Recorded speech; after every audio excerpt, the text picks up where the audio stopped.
नमस्कार। क्लास 10 और 12th के रिजल्ट आ गए और इसमें उत्तीर्ण हुए सभी छात्रों को मेरा शुभकामनाएं। साथ ही साथ उनके अभिभावकों को भी मेरा शुभकामनाएं। ये वीडियो मैं 10th और 12th क्लास के बच्चों के कैरियर काउंसलिंग को लेकर के बना रहा हूँ और इसे आप पूरा देखें, अपने विचार को कमेंट्स में ज़रूर दें। फ्रेंड्स, जैसा कि आप जानते हैं कि क्लास 10 और 12 किसी भी व्यक्ति के जीवन के लिए महत्वपूर्ण पड़ाव होता है, जहां से आप अपने कैरियर के विकास को एक नई उड़ान और परिभाषा देने का प्रयास करते हैं। इसे लेकर के माता पिता, अभिभावक और स्टूडेंट्स में काफ़ी जिज्ञासा और ऊहापोह की स्थिति होती है। कई बार उन्हें यह समझ में नहीं आता कि मैं अपने बच्चों के जीवन को किस प्रकार से गति दूं, किस प्रकार की दिशा दूं, जिससे वो अपने जीवन में आर्थिक रूप से संपन्न, सफल और सम्मान प्राप्त कर सकें। इसे लेकर के आप कई लोगों से सलाह मशवरा करते हैं और कई बार ये सलाह मशवरा आपको बहुत सटीक नहीं बैठता। मैं एम.ए. हक सेंट्रल यूनिवर्सिटी दिल्ली में एसोसिएट होने के साथ साथ पिछले 13 वर्षों से आईएएस एस्पिरेंट्स को दिल्ली के टॉप मोस्ट कोचिंग संस्थाओं में लगातार मार्गदर्शन और उसके शिक्षण कार्यों को संपन्न कर रहा हूँ। फ्रेंड्स, जैसा कि मैंने आपसे कहा कि करियर के इस पड़ाव, जब आप 10th और 12th में होते हैं तो इस पड़ाव में बहुत ही संभल कर, बहुत ही सही निर्णय के लेने की आवश्यकता होती है। यह निर्णय आपको अपने जीवन में एक नई प्रगति की दिशा प्रदान करती है। मैं आपको करियर के जितने भी स्कोप्स हैं वो सबको बताऊंगा। साथ ही साथ अगर आप स्टडी को आगे बढ़ाना चाहते हैं तो उसके बारे में भी बताऊंगा कि क्या न्यू एजुकेशन पॉलिसी के आने के बाद आप किस प्रकार से अपने आप को तैयार करें। तो सबसे पहले हम यहाँ पर आपके साथ स्टार्ट करते हैं इस बात को लेकर कि जब आप 10th तक की क्लास में पढ़ाई करते हैं तो सारे सब्जेक्ट का अध्ययन करते हैं, लेकिन जब 10 से 12 की ओर जाते हैं तो आप मूल रूप से 3 स्ट्रीम में से किसी एक स्ट्रीम का चयन करते हैं। आप मैथ, फिजिक्स, केमिस्ट्री यानी साइंस के एक पोर्शन के तरफ आगे बढ़ते हैं। दूसरा बायोलॉजी, फिजिक्स, केमिस्ट्री की तरफ आगे बढ़ते हैं। तीसरा आर्ट्स की तरफ से आगे बढ़ते हैं। आर्ट्स में भी दो चीज़ें होती है, एक सामान्य आर्ट्स और दूसरा आप कह सकते हैं कि कॉमर्स, आई.कॉम। इन तीनों के बाद इस जर्नी के बाद जब आप क्लास 12 को पास करते हैं तो आपके समक्ष आगे की पढ़ाई के साथ साथ आगे के करियर, आपके जो प्रोफेशंस हैं उसको लेकर के भी आप अपनी रणनीति बनाते हैं। अगर आप इनमें से किसी भी तरह के स्ट्रीम को लेते हैं तो आपको सोच करके चलते होंगे। उदाहरण स्वरूप, अगर आप फिजिक्स, केमिस्ट्री और मैथ इंटर में लिया और उसके बाद आगे बढ़ाए तो इसमें से ज़्यादातर बच्चे इंजीनियरिंग बैकग्राउंड की तरफ जाना चाहते हैं, इंजीनियरिंग कोर्स की तरफ जाना चाहते हैं। इसी प्रकार से अगर कोई बायोलॉजी, फिजिक्स एंड केमिस्ट्री लेता है तो वो मेडिकल प्रोफेशंस की तरफ जाता है। आई.कॉम यानी कॉमर्स लेने वाला व्यक्ति ज़्यादातर सीए या इस प्रकार के जो प्रोफेशंस है उसके तरफ जाता है, और जो आर्ट्स सब्जेक्ट लेके पढ़ाई पढ़ते हैं वो जनरल कंपटीशन या इस प्रकार के शोध अनुसंधान की तरफ आगे बढ़ने की कोशिश करते हैं। क्या इनमें क्या क्या स्कोप है, इसको हम एक एक करके आपके साथ डिस्कस करते हैं। हो सकता है कि कुछ चीज़ें आपको आपके आशा के अनुरूप नहीं लगे, फिर भी मैं अपने इतने अनुभव के साथ आपको सही मार्गदर्शन प्रदान करने का प्रयास करूंगा। और आपकी अपनी इच्छा है कि आप इस सजेशन को कितना अडेप्ट करते हैं या कितना आप उसको समझते हैं और कितना लागू करते हैं। सबसे पहले मैं आपके साथ यह डिस्कस करता हूं कि अगर आप फिजिक्स, केमिस्ट्री और मैथ से आगे बढ़ते हुए इंजीनियरिंग का कोर्स करते हैं, इंजीनियरिंग की तरफ आगे बढ़ते हैं, तो आप जानते हैं कि इंजीनियरिंग का जो एक प्रोफेशंस है वो एक ऐसा प्रोफेशंस है जिसमें कि आप लगातार विकास कर सकते हैं। इस फील्ड में बहुत सारे स्कोप्स हैं, बहुत सारे नए नए तकनीक उभर करके सामने आ रहे हैं और उस पर आपको बहुत अच्छे करियर प्राप्त हो सकते हैं। उदाहरण स्वरूप इंफ्रास्ट्रक्चर के निर्माण, इंफॉर्मेशन टेक्नोलॉजी, कंप्यूटर, ये एक ऐसे ब्रांचेस होते हैं इंजीनियरिंग में जिसमें कि लगातार डिमांड होते रहते हैं। लेकिन मैं यहाँ पर आपको एक बात और बताना चाहता हूँ कि अगर आप इंजीनियरिंग प्रोफेशंस के थ्रू जा रहे हैं तो एक माइंड मेकअप करके चलिए कि आप प्राइवेट जॉब में ज़्यादा से ज़्यादा अपने आप को इन्वॉल्व करें और वहाँ पे ज़्यादा आगे बढ़ने का प्रयास करें। क्योंकि वर्तमान समय में आप देख रहे होंगे कि गवर्नमेंट के द्वारा जो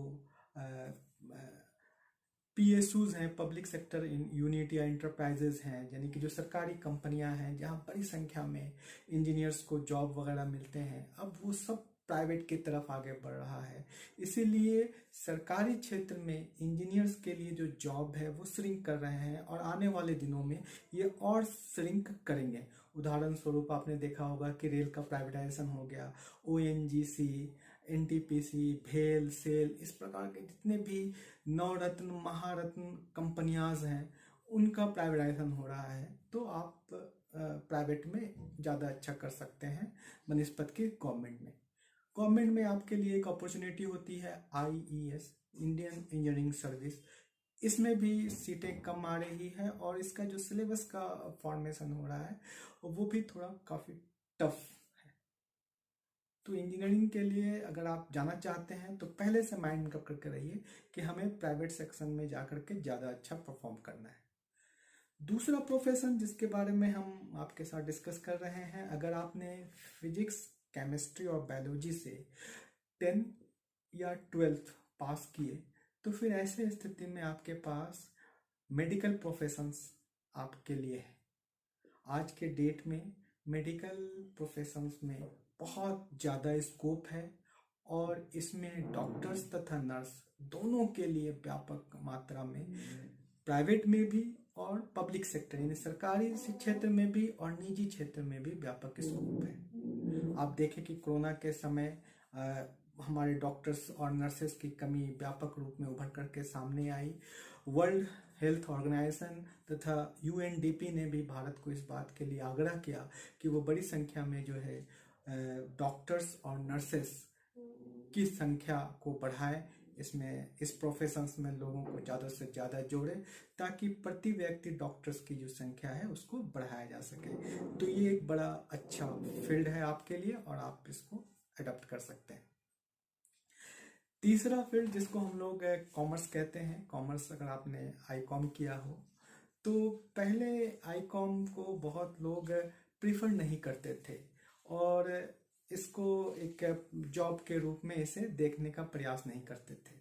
लेकिन अगर मैं कहूँ आपके साथ तो ये एक ऐसा फील्ड है कॉमर्स का जिसमें कि जॉब की जो अपॉर्चुनिटी है वो सबसे ज़्यादा बढ़ने वाली है। आने वाले समय में CA की मांग सबसे ज़्यादा होने वाली है। उसका सबसे प्रमुख कारण ये है कि भारत सरकार के जो टैक्सेशन प्रोसेस है उसमें ज़्यादा से ज़्यादा टैक्स रिटर्न भरने की प्रवृत्ति को बढ़ावा दिया जा रहा है। उदाहरण स्वरूप जैसे आपने सुना होगा GST, goods and service tax. इसके अंतर्गत यदि किसी भी व्यक्ति या किसी भी व्यापार जो प्रति वर्ष 20 लाख रुपए से अधिक होता है उसे बिल भरना पड़ता है। ऐसे स्थिति में CA की बहुत ज़्यादा ज़रूरत पड़ रही है और अगर आप इसको अपने प्रोफेशंस को बनाते हैं तो निश्चित तौर पे आप एक सम्मान के साथ व्यापक रूप से आप कह सकते हैं कि आपकी जो कमाई है वो बढ़ेगी। अब आते हैं हम तीसरा जो क्षेत्र है, जब आप इंटर करते हैं या 10th के बाद जब इंटर में जाते हैं तो आप आर्ट्स सब्जेक्ट लेते हैं और आईए करते हैं। ज़्यादातर स्टूडेंट्स जो आर्ट्स के द्वारा अपनी पढ़ाई को आगे बढ़ना चाहते हैं वो दो तरह के उद्देश्य के लिए आगे बढ़ते हैं। इसमें से पहला जो है वो पहला है कि आप इसके माध्यम से कोई जनरल कंपटीशन जैसे एसएससी, बैंक पीओ, आईबीपीएस ये सब की जॉब को प्राप्त करना चाहते हैं। कई लोग इसमें आगे बढ़ करके पीएचडी या प्रोफेसर या इस तरह की जो चीज़ें हैं उसको भी प्राप्त करना चाहते हैं। पहले मैं छोटे जॉब के बारे में आपको बताऊं तो अभी आप जैसे देखा होगा कि गवर्नमेंट ने लास्ट 5 इयर्स में जो वैकेंसीज है एसएससी के, आईबीपीएस के, रेलवे के, वो नहीं के बराबर निकल रहे हैं, या जो निकले हुए हैं उसकी पूरी नियुक्ति नहीं हो पा रही है। लास्ट 5 इयर्स में इस क्षेत्र में जॉब बहुत बहुत बड़ी संख्या में घट गई है, और मैं इसका जो है आंकड़ा आपको पूरा जो DOPT, department of personal training का आंकड़ा है, मैं उसको आपको दे रहा हूँ, आप उसको एक बार जरूर देखें। सरकार ने आप जानते होंगे कि सरकार ने 2018 में यह निर्णय लिया कि हम एसएससी यानी staff selection commission, RRB railway recruitment board तथा आईबीपीएस को हम डिसॉल्व कर देंगे, उसको हटा देंगे, और उसके स्थान पर हम एनआरए नेशनल रिक्रूटमेंट एजेंसी का गठन करेंगे। परंतु अभी तक नेशनल रिक्रूटमेंट एजेंसी का गठन नहीं हो पाया है, इसीलिए इस तरह की जो क्लर्कियल पद हैं वो पूरी तरह से भरे नहीं जा पा रहे हैं, और आने वाले समय में भी इसकी संभावना व्यापक रूप से कम है। अगर हम पिछले 5 वर्षों का उदाहरण देखें तो लगभग इसमें 90 to 96% जो जॉब है उतना गिरावट हुई है, या उससे भी ज़्यादा। आप आंकड़े इसमें देख सकते हैं। ये जो मैं आपको पिक्चर दे रहा हूँ उसमें एक बार देखिएगा, ये डीओपीटी के आंकड़े हैं। लेकिन आर्ट्स वाले स्टूडेंट्स को किसी भी तरह से हतोत्साहित होने की ज़रूरत नहीं है, क्योंकि इसमें अभी आपके लिए 2 सबसे सम्मानजनक पद आपका वेट कर रहा है, और वो है कि आप इसके माध्यम से आईएएस बन सकते हैं और स्टेट में पीसीएस बन सकते हैं, जिससे कि आप ऊपर के सभी जॉब वाले लोगों को, जो इंजीनियर हैं, जो डॉक्टर हैं, जो सीए हैं, उन सब पर अपना नियंत्रण कर सकते हैं। तो मैं आपसे ये अनुरोध करता हूँ कि अगर आप मेहनत कर रहे हैं तो ड्रीम जो है वो बड़ा रखिए, और आईएएस और पीसीएस के लिए तैयारी करने का एक प्लान कीजिए, क्योंकि ये एक ऐसा जॉब है जो एवरी ईयर इसके वैकेंसी आते हैं, खास करके यूपीएससी के, और समय से इसका नियुक्ति होती है, समय से प्रशिक्षण और पोस्टिंग होती है। तो आर्ट्स वालों के लिए ये सारी चीज़ें। अब मैं एक चीज़ और बताना चाह रहा था कि जब आप पीएचडी के लिए जाना चाहते हैं, पीएचडी करके जब आप लेक्चरशिप के लिए जाना चाहते हैं, तो आने वाले समय में लेक्चरशिप को लेकर के या पीएचडी को लेकर के कुछ कठिनाइयाँ हो सकती है। उसके पीछे न्यू एजुकेशन पॉलिसी की जिम्मेदारी होगी। मैं यहीं पर आपको थोड़ा सा न्यू एजुकेशन पॉलिसी के बारे में भी बता देता हूं, ताकि आप अपने करियर का चयन करते समय इसको भी जरूर ध्यान में रखें। देखिए, न्यू एजुकेशन पॉलिसी हमारे यहाँ स्वतंत्रता के बाद लगभग 3 बार आई। पहली बार 1968 में आई, दूसरी बार 1986 में आई, और तीसरी बार 29 जुलाई 2020 को इसकी घोषणा की गई, इसकी स्वीकृति दी गई। इस न्यू एजुकेशन पॉलिसी जो 2020 है, इसका निर्माण करने वाले व्यक्ति हैं इसरो के जो पूर्व अध्यक्ष थे, कस्तूरी रंगन समिति ने, जिसका गठन 2017 में किया गया, और उन्होंने अपनी रिपोर्ट 2020 में दी, जिसे भारत सरकार ने स्वीकार कर लिया। जरा इसके अंतर्गत हम आपको कुछ चीज़ों को बताने का प्रयास कर रहे हैं। स्टूडेंट्स भी और अभिभावक भी इसको थोड़ा ध्यान से सुने और इसे समझने की कोशिश करें। देखिए, अभी तक जो हमारी शिक्षा पद्धति चल रही है, यानी 2025 तक इसी तरह की शिक्षा पद्धति चलेगी। 2025 के बाद न्यू एजुकेशन पॉलिसी को अडॉप्ट करने की बात कही गई है। अभी ये एक रेजुलेशन है, इसके लिए संसद में एक एक्ट लाया जाएगा, उस एक्ट को पारित करना होगा और फिर जाकर के इस नीति को आगे बढ़ाया जा सकता है। आज के डेट में यानी वर्तमान समय में जो एजुकेशन पॉलिसी चल रही है उसके आधार पर हम इसे 10+2 एजुकेशन पॉलिसी कहते हैं। 10+2 का मतलब होता है 12 वर्ष। 12 वर्ष की जो शिक्षा की नीति है वो स्टेट गवर्नमेंट, चूंकि शिक्षा जो है स्टेट लिस्ट है, तो ऐसी स्थिति में हर स्टेट अपने लिए 12 वर्ष की जो शिक्षा की नीति है उसका निर्माण करते हैं। इसमें 1 से लेकर 10 तक 10 वर्ष और 2 वर्ष जो होता है वो इंटर का होता है। इसीलिए जब भी आप इस नीति के अंतर्गत अपना एग्जाम देते हैं तो स्टेट बोर्ड उसका एग्जाम लेता है, जैसे Bihar board, Jharkhand board, UP board. इसी तरह से Bihar intermediate council, Jharkhand intermediate council, तो ये स्टेट के द्वारा संपन्न किए जाते हैं। जब आप 10+2 कर लेते हैं तो उसके बाद स्टेट अपने हाथ को खींच लेते हैं और उसके बाद आप यूनिवर्सिटी में चले जाते हैं। तो हर यूनिवर्सिटी अपने हिसाब से जो उसके रूल एंड रेगुलेशन है उसके अकॉर्डिंग आप 3 वर्ष के बाद ग्रेजुएट हो जाते हैं। ग्रेजुएशन के बाद 2 वर्ष का आपका पोस्ट ग्रेजुएट का होता है, जिसको हम लोग MA कहते हैं। जब आप ग्रेजुएशन में जाते हैं तो अगर आप आर्ट्स से जा रहे हैं तो BA, कॉमर्स से जा रहे हैं तो BCom, एंड अगर साइंस से जा रहे हैं तो BSc। इसी तरह जब आप पोस्ट ग्रेजुएट के लिए जाते हैं तब फिर इसमें भी MSc, अगर साइंस से जा रहे हैं, कॉमर्स से जा रहे हैं तो MCom, और अगर आर्ट्स से जा रहे हैं तो MA। तो 2 वर्ष का पोस्ट ग्रेजुएट होता है। इसके बाद आप जाते हैं 2 वर्ष MPhil के लिए और फिर लगभग 4 वर्ष आप PhD यानी PhD का कोर्स करते हैं। तो ये वर्तमान समय में शिक्षा पॉलिसी चल रही है। न्यू एजुकेशन पॉलिसी के बारे में ये अवधारणा है कि इसे 2025 में स्टेट गवर्नमेंट और सेंट्रल गवर्नमेंट मिलकर के इसको लागू करेगी।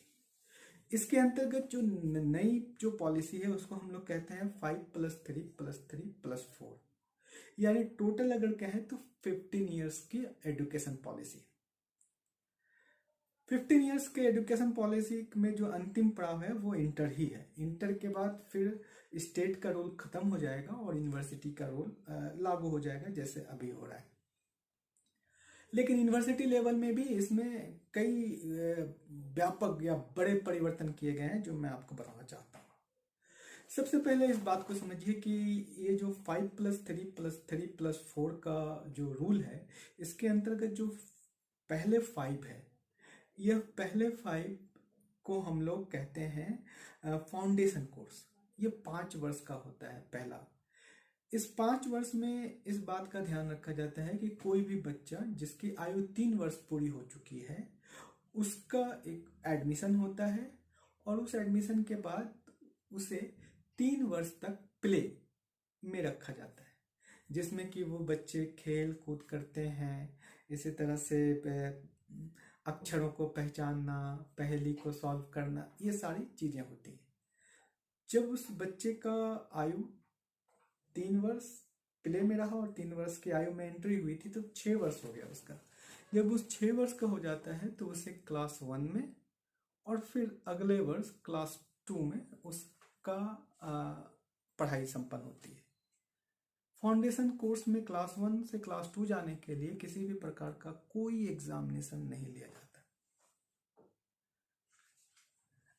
अब जो 5+3 यानी तीसरा जो दूसरा चीज है 3 इयर्स का, वो स्टार्ट होता है 3 to 5 क्लास तक। 3, 4 and 5 3 इयर्स का क्लास होता है, ये यहाँ पर स्टार्ट होता है। यहाँ से बच्चों को 2 तरह की चीज़ों को सिखाया जाता है। एक तो उसकी जो स्टडी है वह स्टडी करवाई जाती है और दूसरा जो है कुछ फिजिकल एक्टिविटीज़ जैसे संगीत, दौड़, खेल, ये सारी चीज़ों को इसमें समाहित किया जाता है। इसमें यह प्रावधान किया गया है कि 3 लैंग्वेज में से कम 2 लैंग्वेज में उसकी पढ़ाई होनी चाहिए। 3 में भी हो सकता है। 3 क्या क्या लैंग्वेज है? एक तो इंग्लिश है, दूसरा हिंदी है और तीसरा क्षेत्रीय भाषा। कम से कम कोई भी स्टेट या कोई भी स्कूल तीनों भी यूज कर सकती है या 2 यूज कर सकती है। अगर वो 2 यूज कर सकती है तो ऐसे में एक उसका रीजनल लैंग्वेज होगा और दूसरा उसका राष्ट्रभाषा यानी हिंदी होगा। तो ये 3 वर्ष की चीजें होती हैं और यहाँ से एग्जामिनेशन प्रारंभ हो जाएगा बच्चों का। जब वो 5 क्लास तक क्रॉस कर जाता है तब हम फिर अगला 3 में आते हैं, जो 6, 7 और 8 में उसकी पढ़ाई होगी। इसके अंतर्गत जो सिलेबस अभी डिसाइड तो नहीं हुआ है, लेकिन सब्जेक्ट के बारे में इसमें जो दिशा निर्देश दिए गए हैं उसमें ये कहा गया कि बच्चों को अब यहाँ पर हम मैथ, साइंस, आर्ट्स, कंप्यूटर की पढ़ाई करवाएंगे। इसके साथ साथ हम वोकेशनल या टेक्निकल पढ़ाई भी इसमें इंक्लूड करेंगे। वोकेशनल या टेक्निकल जैसे फॉर एग्जांपल मोबाइल रिपेयर, जैसे फॉर एग्जांपल कढ़ाई, सिलाई, बुनाई, इस तरह के काम को भी इसमें जोड़ेंगे और इसके मार्क्स भी होगा। यहाँ पर एक लैंग्वेज, जो इंडियन लैंग्वेज है, 22 में से कोई एक, उसका आपको चयन करके पढ़ना होगा। आप तमिल पढ़ सकते हैं, उर्दू पढ़ सकते हैं, हिंदी भी पढ़ सकते हैं, जो भी मतलब इस तरह के जो लैंग्वेज है एक भारत का, उसको लेकर के आपको यहाँ पर पढ़ना होता है। तो इसे हम लोग कहते हैं मिडिल स्टेज, और ये 3 इयर्स तक का मिडिल स्टेज होता है। फिर इससे जब हम आगे बढ़ते हैं तो 4 इयर्स का एक अगला स्टेज आता है जिसको हम लोग सेकेंडरी स्टेज कहते हैं, और ये स्टार्ट होता है क्लास 9 से लेकर क्लास 12 तक, यानी 9, 10, 11 एंड 12। यहाँ पर आपको बच्चों को जो पिछला सारा सब्जेक्ट है उसी के हिसाब से पढ़ना होता है, लेकिन यहाँ पर आपको कोई एक फॉरेन लैंग्वेज पढ़ना होगा एक्स्ट्रा में। वो फ्रेंच हो सकता है, अरबी हो सकता है, कोई भी एक फॉरेन लैंग्वेज को आपको अडॉप्ट करना होगा। इस 4 साल में आप कोई स्ट्रीम नहीं लेंगे। जैसे आपने अगर अभी पढ़ाई किया हो तो 10 के बाद आप एक स्ट्रीम में जाते हैं, physics, chemistry, math, physics, chemistry, biology, एक स्ट्रीम होता है। तो यहाँ पर ये रखा गया ध्यान कि कोई स्ट्रीम नहीं होगा, यानी कि आप मैथ भी रख सकते हैं, बायोलॉजी भी साथ में रख सकते हैं, इतिहास भी रख सकते हैं, ज्योग्राफी भी रख सकते हैं, कॉमर्स के भी सब्जेक्ट रख सकते हैं। तो कोई स्ट्रीम यहाँ पर नहीं लगाया गया। इस सेकेंडरी स्टेज जिसको हम लोग 4 इयर्स में कंप्लीट करते हैं, इसमें एग्जामिनेशन जो है वो सेमेस्टर वाइज होगा, यानी 6 मंथ पर आपका एक सेमेस्टर होगा, फिर अगले 6 मंथ पर एक सेमेस्टर होगा, यानी 4 वर्ष में आपको 8 एग्जाम देना होगा। इसमें कुछ गवर्नमेंट छूट भी दे रही है या देने का प्रयास करेगी कि आप 2 सेमेस्टर एक बार दे सकते हैं। कोई पिछला सेमेस्टर छूट गया या आप उसमें बैकलॉग लग गया तो आप अगले सेमेस्टर के साथ उसको दे सकते हैं और बिना अपने ईयर नष्ट किए हुए आप आगे बढ़ सकते हैं। तो ये एक अच्छी बात यहाँ पे है, क्योंकि हम लोगों के समय में क्या होता था कि अगर फाइनल एग्जाम एक ही बार होता था और फाइनल एग्जाम में अगर आप फेल कर गए तो फिर उसी क्लास में रहिए। तो ये चीज़ें जो है वो एक अच्छा चीज़ है कि आप सेमेस्टर वाइज है। दूसरी बात ये होता था कि हम लोग एग्जामिनेशन जो फाइनल एग्जाम होता था उसके 1 या 2 महीने पहले से पढ़ना स्टार्ट करते थे, बाकी समय तो खेल रहे थे। लेकिन यहाँ पर 6 मंथ का होगा तो आप समझिए कि हर 2 मंथ के बाद आपके मतलब सीरियसली पढ़ाई करना ही पड़ेगा। तो ये एक अच्छा चीज़ उभर करके सामने आया। लेकिन इसकी एक ड्रॉबैक भी है जो हम आपके साथ बाद में डिस्कस करेंगे। अभी हम उस शिक्षा पॉलिसी के बारे में बात करते हैं। इस शिक्षा पॉलिसी के अंतर्गत सरकार ने कहा कि जब आपका 15 इयर्स का टेन्योर स्टेट गवर्नमेंट के द्वारा पूरा हो जाएगा तो अब जब आप यूनिवर्सिटी में आएंगे तो यूनिवर्सिटी में जो आपका ग्रेजुएशन होगा वो ग्रेजुएशन अभी जैसे 3 इयर्स ग्रेजुएशन होता है उस समय 4 ईयर ग्रेजुएशन होगा, और एवरी ईयर आप जो पास करेंगे उसके लिए अलग से सर्टिफिकेट मिलेगा, उसका नाम अलग है। जब आप फर्स्ट ईयर पास करेंगे तो आपको जो सर्टिफिकेट मिलेगा उसमें आपका लिखा रहेगा ग्रेजुएशन सर्टिफिकेट या सर्टिफिकेट कोर्स, और इसका नाम तय नहीं हुआ है। जब आप 2 इयर्स में पास करेंगे तब उसका नाम होगा डिप्लोमा। जब 3 इयर्स पास करेंगे तो आपको कहा जाएगा डिग्री, और जब आप 4th ईयर को पास कर जाएंगे तब आपको कहा जाएगा ग्रेजुएट। इसमें सरकार ने कहा कि जिस प्रकार आईए, बीए, आईकॉम होता था, अभी होता है, तो उसके बाद बीएससी, बीए इस तरह का होता है। लेकिन जब आप 9 to 12 में ही कोई स्ट्रीम नहीं है, तो यहाँ पर भी कोई स्ट्रीम नहीं होगा। इसलिए अब शिक्षा में ये नाम नहीं होगा कि आपने बीए किया या बीएससी किया या एमए किया, इस तरह का नाम नहीं होगा। इसमें एक आपको बेनिफिट ये दिया गया कि मान लीजिए आप 2 वर्ष तक अपने यूनिवर्सिटी में पढ़ाई किया और डिप्लोमा की डिग्री ले ली, और किसी वर्ष कारणवश आपको पढ़ाई छोड़ना पड़ गया, तब आप दोबारा अगर 2 साल या 3 वर्ष के बाद फिर से पढ़ना चाहते हैं, तो शुरू से आपको एडमिशन लेने की जरूरत नहीं है। डिप्लोमा के पास आपका डिग्री है, तो फिर ऐसे स्थिति में फिर अगले साल आप डिग्री के लिए जाएंगे, मतलब जो 3rd ईयर के लिए अपना नामांकन करेंगे। जो 3rd ईयर में छोड़ के जाएगा वो 4th ईयर के लिए नामांकन करेगा। तो री एंट्री जो है वो बहुत ही सरल हो गया है। इन जनरल जो गवर्नमेंट के जॉब्स हैं उसके लिए सरकार ने कहा कि डिग्री की आवश्यकता होगी, तो 3 इयर्स में अगर आपने 3 इयर्स कंप्लीट कर लिया है तो डिग्री के हिसाब से आप एग्जाम दे सकते हैं। वर्तमान समय में जब आप पीजी करते हैं, पोस्ट ग्रेजुएट करते हैं, तो 2 इयर्स का होता है ना। लेकिन यहाँ पे ये कहा गया कि अगर आपने ग्रेजुएशन 4 ईयर का कर चुके हैं तो आपको पोस्ट ग्रेजुएट 1 ईयर का कोर्स होगा। इसमें भी कोई स्ट्रीम नहीं, क्योंकि बीए नहीं तो एमए नहीं, तो सिर्फ इसका नाम होगा पोस्ट ग्रेजुएट। ठीक है, फिर आगे बढ़ते हैं। अगर आज के डेट में आप पोस्ट ग्रेजुएट के बाद एमफिल करते हैं, लेकिन जो न्यू एजुकेशन पॉलिसी है उसमें एमफिल के डिग्री को समाप्त कर दिया गया। एमफिल का जो कोर्स होता है वो खत्म हो गया। अब एमफिल करने की जरूरत नहीं है, अब आप सीधे पीएचडी कर सकते हैं 4 वर्ष में। तो ये जो नई शिक्षा पॉलिसी है ये मैंने आपको विस्तार से बताया, और इसको आप 10+12 के स्टूडेंट इसको ज़रूर देखें कि अगर आप आगे बढ़ना चाहते हैं, चूँकि आप निश्चित तौर से अगर ग्रेजुएशन करना चाहेंगे या कुछ और करना चाहेंगे तो 2025 हो जाएगा, है ना। तो इसके हिसाब से आप प्लानिंग कीजिए कि आपको कैसे आगे बढ़ना है।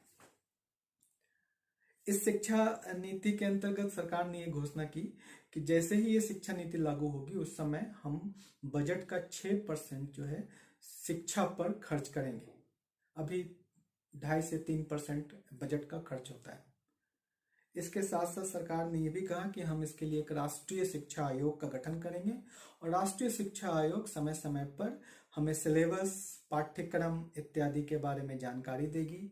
जो शिक्षक आपको पढ़ाएंगे, अभी बीएड 1 या 2 इयर्स का होता है, लेकिन नई शिक्षा नीति के बाद बीएड का यानी कि जो शिक्षक होंगे उनके लिए 4 वर्ष का प्रशिक्षण लेना अनिवार्य होगा।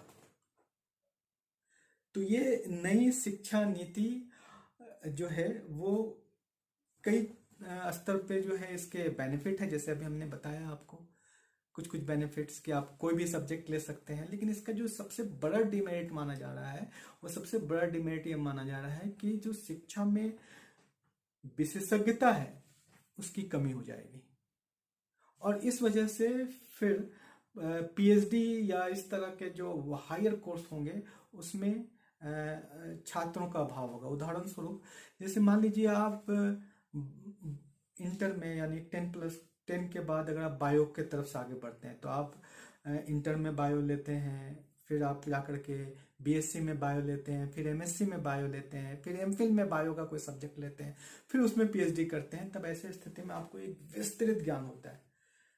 लेकिन जब इस तरह का कोई स्ट्रीम ही नहीं होगा, एक ही व्यक्ति आर्ट्स भी पढ़ रहा है, साइंस भी पढ़ रहा है, तो उसकी कोई विशेषज्ञता नहीं होगी। तो आने वाले समय में जो हमारे विशेषज्ञों या प्रोफेसर या लेक्चरर या पीएचडी होल्डर की जो संख्या है वो कम होगी और उसकी गुणवत्ता भी घटेगी। तो ये मैंने आपको आपके करियर से रिलेटेड, जॉब से रिलेटेड, अगर आप एजुकेशन में आगे बढ़ना चाहते हैं करियर को लेकर के, उसके संदर्भ में हमने आपके साथ विस्तार से चर्चा किया। बहुत सरलता के साथ आपको समझाने की कोशिश की, जॉब में भी कि इंजीनियरिंग का जॉब कैसा है, मेडिकल प्रोफेशंस कैसा चल रहा है, कॉमर्स कैसा चल रहा है, जनरल कंपटीशन कैसा चल रहा है, ये सब, और कुछ जो मैंने आपको डेटा भी दिया है पिछले 5 वर्षों में डीओपीटी ने जो रिक्रूटमेंट की है एसएससी, यूपीएससी, आरआरबी, आईबीपीएस, उस सब को, तो उससे भी अपने आप को आकलन कीजिए और पॉजिटिव बने रहिए। देखिए, आपको एक पोस्ट चाहिए, एक पद चाहिए, इसलिए कई बार हम लोग ये कहते हैं कि पदों की संख्या क्या है इसको देखने की जगह पे बिल्कुल अर्जुन की तरह आप मछली के आंख पर ही अपना निशाना बनाए रखिए। अगर आप ये सुनिश्चित करते हैं कि मुझे ये चीज प्राप्त करना है, तो फिर ऐसे स्थिति में कोई आपको उस चीज या उस पद को प्राप्त करने से नहीं रोक सकता और ईश्वर आपको उस दिशा में आगे बढ़ने के लिए शक्ति, उत्साह और मार्गदर्शन जरूर देंगे। फ्रेंड्स, आप अगर अभिभावक हैं या आप अगर स्टूडेंट्स हैं, दोनों ही हैं, और किसी भी प्रकार के आपको क्वेरीज हो तो आप मेरे कमेंट्स बॉक्स पे उसको ज़रूर लिखें, ताकि मैं आपके क्वेरीज को लेकर के एक अगला वीडियो बनाऊं जिसमें कि केवल आपके क्वेरीज का सॉल्यूशन हो। धन्यवाद। जय हिंद।